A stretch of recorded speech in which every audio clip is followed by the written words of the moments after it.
മാരകമായ രാസലഹരിയുടെയും മദ്യത്തിന്റെയും നീരാളിപ്പിടുത്തത്തിലാണ് ഇന്ന് നമ്മുടെ കേരളം. എവിടെയും മദ്യവും മയക്കുമരുന്നുകളും സുലഭം. ഇവയ്ക്ക് അടിമപ്പെടുന്നവരുടെ സംഖ്യ ക്രമാതീതമായി വർദ്ധിക്കുന്നു. മദ്യത്തിന്റെയും രാസലഹരിയുടെയും ഉപയോഗം വഴി മനുഷ്യർ ക്രൂരരും അക്രമാസക്തരും അപഹാസ്യരുമാകുന്നു. അതോടൊപ്പം കുടുംബങ്ങളിൽ സമാധാനം ഇല്ലാതാകുന്നു. അധ്വാനഫലം ചോർന്നു പോകുന്നു. സമ്പാദ്യങ്ങൾ നശിക്കുന്നു. അനുഗ്രഹം അന്യമാകുന്നു. കുടുംബങ്ങൾ അനാഥമാകുന്നു. ബന്ധങ്ങൾ തകരുന്നു. ആത്മഹത്യകൾ വർദ്ധിക്കുന്നു. ധാർമ്മികതയ്ക്ക് വിലയില്ലാതാകുന്നു.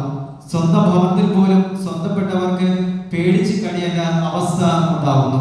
ചുരുക്കത്തിൽ സമൂഹത്തെ കൊണ്ട് ബാധിച്ചിരിക്കുന്ന സാമൂഹ്യ തിന്മയായി മദ്യ രാസലഹരി ഉപയോഗം മാറിക്കൊണ്ടിരിക്കുകയാണ്. തൊഴിൽഭരണം നേടി വരുന്ന സർക്കാരുകൾ പണം കണ്ടെത്തുന്ന കുറുക്കുവഴിയാണ് മദ്യം വിൽപ്പനയും മദ്യനിർമ്മാണവും. ബാറിന്റെയും ബിവറേജ് ഔട്ട്ലെറ്റുകളുടെ എണ്ണം വർദ്ധിപ്പിച്ചും ID പാർക്കുകളിൽ ബാറും പബ്ബും ആരംഭിച്ചുകൊണ്ടും അവസാനമായി പാലക്കാട് എലിപ്പുള്ളിയിൽ സ്വകാര്യ കമ്പനിക്ക് ബ്രൂവറിക്ക് അനുമതി നൽകി നമ്മുടെ നാടിനെ മദ്യലഹരിയിൽ മുക്കിക്കൊല്ലാനുള്ള അണിയറ ഒരുക്കങ്ങൾ നടന്നു വരുന്നുണ്ട്. മറുവശത്ത് പൊതുജനം ശാരീരികമായും മാനസികമായും തകർന്നുകൊണ്ടിരിക്കുന്നു. സർക്കാരിന് തന്നെ പദ്ധതിയായ അമൃതം ആരോഗ്യം എന്നതിലൂടെ 10 ലക്ഷത്തിലധികം പേരാണ് പുകയില ഉപയോഗം വഴിയുണ്ടായിട്ടുള്ള രോഗങ്ങൾക്ക് ചികിത്സയ്ക്കായി രജിസ്റ്റർ ചെയ്തിരിക്കുന്നത്.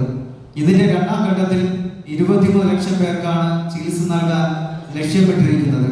കേരളം ഇപ്പോൾ എവിടെ എത്തി നിൽക്കുന്നു എന്നതിന്റെ നേർക്കാഴ്ചയാണ് നാം ഇവിടെ കാണുന്നത്. നമ്മുടെ നാടിന്റെ എല്ലാ മുക്കിലും മൂലയിലും ലഹരി മാഫിയകൾ സ്ഥാനം ഉറപ്പിച്ചു കഴിഞ്ഞു. കേവലം 18 വയസ്സിന് താഴെ പ്രായമുള്ളവരുടെ കുട്ടിക്കുണ്ടാ സംഘങ്ങൾ ലഹരിക്ക് അടിമപ്പെട്ട് ചേരിതിരിഞ്ഞുള്ള ആക്രമണങ്ങൾ ഇവിടെ നടമാടുമ്പോഴും അധികാരിയുടെ കണ്ണുകൾ അടഞ്ഞു തന്നെ ഇരിക്കുന്നു. കേരളത്തിൽ അതിവേഗം വളർന്നു വരുന്ന മദ്യ രാസലഹരി മാഫിയയെ അമർച്ച ചെയ്യുവാൻ എല്ലാവർക്കും ബാധ്യതയുണ്ട്. സർക്കാർ വിവിധ പദ്ധതികൾ നടപ്പിലാക്കാൻ ശ്രമിച്ചുവെങ്കിലും ഒന്നും ഫലം കാണുന്നുമില്ല. ഒന്നാമതായിട്ട് രാസലഹരി ദോഷഫലങ്ങൾ പാഠ്യപദ്ധതിയിൽ ഉൾപ്പെടുത്തണം. 5ാം ക്ലാസ് മുതൽ കോളേജ് തലം വരെയുള്ള ക്ലാസ്സുകളിൽ മദ്യ രാസലഹരിയുടെ തിക്തഫലങ്ങൾ വിശദമായി പഠിപ്പിക്കണം. സംസ്ഥാന അതിർത്തികളിലും റെയിൽവേ സ്റ്റേഷനുകളിലും ബസ് സ്റ്റാൻഡുകളിലും നിരീക്ഷണം ശക്തമാക്കണം. കേരളത്തിലേക്ക് തൊഴിൽ തേടി പുറത്തുനിന്ന് വരുന്നവരെ സമ്പൂർണ്ണ പരിശോധനയ്ക്ക് വിധേയമാക്കണം. നമ്മുടെ മതബോധന ക്ലാസ്സുകളിൽ ഈ വിഷയം ഗൗരവമായി പഠിപ്പിക്കണം. കേരള ഹൈക്കോടതിയുടെ അഭിപ്രായത്തിൽ യുവതലമുറയെ പൊതുജനങ്ങളുടെ ആരോഗ്യത്തെ തകർക്കുന്ന ആഗോള പകർച്ചവ്യാധിയാണ് മദ്യവും രാസലഹരികളും.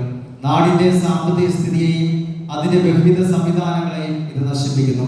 മദ്യലഹരിയുടെ വിപണത്തിനും ഉപയോഗത്തിനും ശാശ്വത പരിഹാരം കാണുവാൻ സഭയിൽ എല്ലാ വിശ്വാസികൾക്കും കടമയുണ്ട്. മാരകമായ വിപത്ത് സംബന്ധിച്ച് വിശ്വാസികൾ ബോധ്യമുള്ളവരാണ്. കൂട്ടായ പ്രാർത്ഥനകളും ബോധവൽക്കരണവും മദ്യവിരുദ്ധ പ്രവർത്തനങ്ങളും ഇടവകളിലും കുടുംബങ്ങളിലും നാം നടത്തണം. ലഹരിയുടെ ഉപയോഗം വ്യക്തിയുടെ ആരോഗ്യം ജീവിതവും നശിപ്പിക്കുന്നു. രാസലഹരിയുടെ വിനാശകരമായ പാർശ്വഫലങ്ങൾ വ്യക്തമാക്കിക്കൊണ്ട് വിശുദ്ധ ജോൺ പോൾ രണ്ടാമൻ പാപ്പ ഇപ്രകാരം പറഞ്ഞു: മയക്കുമരുന്ന് കച്ചവടക്കാർ മരണ സംസ്കാരത്തിന്റെ വ്യാപാരികളാണ്. ചുരുക്കത്തിൽ മയക്കുമരുന്നിന്റെ ഉപയോഗത്തെ എതിർക്കുകയും സമൂഹത്തിൽ നിന്ന് അതില്ലാതാക്കുകയും ചെയ്യുന്നത് ഓരോ ക്രൈസ്തവന്റെയും ധർമ്മമാണ്. ഈ വിഷയത്തിൽ സഭയും സമൂഹവും അനുഭവിക്കുന്ന വെല്ലുവിളി നേരിടുവാനും ഫലപ്രദമായി പരിഹാരം കണ്ടെത്തുവാനായി KCBCയുടെ വിവിധ കമ്മീഷനുകൾ എല്ലാ സഹകരണവും വാഗ്ദാനം ചെയ്തിട്ടുണ്ട്.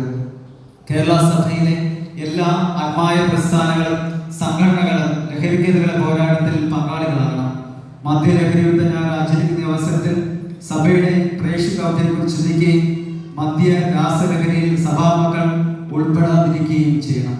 മദ്യത്തിൽ ലഭ്യത കുറയ്ക്കുക, മദ്യ രാസലഹരിക്ക് അടിമപ്പെടുന്നവരെ ചികിത്സിക്കുക, ബോധവൽക്കരണ പ്രവർത്തനങ്ങൾ ശക്തമാക്കുക എന്നീ ത്രിമാന പരിപാടികളിലൂടെ സമ്പൂർണ്ണ വിമോചനം നേടിയെടുക്കുവാനും ഈ സാമൂഹ്യ വിപത്തിനെതിരെയുള്ള പോരാട്ടങ്ങൾ ശക്തമാക്കുവാനും ഈ മദ്യലഹരി വിരുദ്ധ ആചരണം സഹായിക്കട്ടെ. ഈ ലക്ഷ്യം നേടിയെടുക്കുവാൻ നമുക്ക് കൂട്ടായിട്ട് പ്രവർത്തിക്കാം. വിശുകായ സ്നേഹപൂർവ്വം bishop Yuhanon Mar Theodosius, chairman KCBC മദ്യവിരുദ്ധ